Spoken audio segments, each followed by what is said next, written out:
మంచి. ఇదంతా డ్రామాలా కనిపిస్తుండదా నీకు? నీ బిడ్డకే కాదు, ఏ ఆడబిడ్డకిటైనా మా ఆయన ఇట్టానే కాపాడతాడు. అది ఆయన నీతి. మానం లేకుండా ఏం జన్మయ్యా నీది? శివలే పెద్ద సినిమా చూసి మాట్లాడనా? నువ్వు ఉండప్ప. నీ కొడుకునంటే నువ్వు ఊరుకుంటావేమో గాని ఎవడైనా నా మొగుడినంటే నేను ఊరుకున్నదే లేదు. నేను చేసిందే కాక మళ్ళా మాట కూడా పడాలా?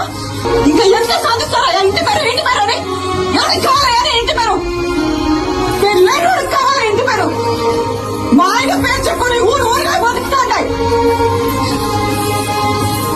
ఎవడా? పుష్ప మేనేజర్. నువ్వు? పుష్ప ఫ్రెండ్. నువ్వు? పుష్ప డ్రైవర్. నువ్వు? పుష్ప మనిషి. ఇదా ఎవరినైనా అడిగినా వాళ్ళ పేరు చెప్పుకో, పుష్ప మంచి అని చెప్పుకుంటారు. ఇదంతా ఎందుకయ్యా? ఈయనెవరు? పుష్పాలన్నా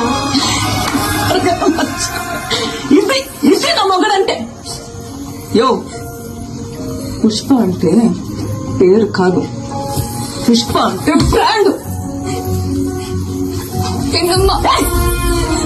చిన్నమ్మ అసలు ఆపు. నువ్వు ఉన్నారు కదా ఇక్కడ తాటి చెట్లగా తీసుకుపోయి వీళ్ళు కొట్టుకుంటారు. సమీ పోదమ్మా సమీ.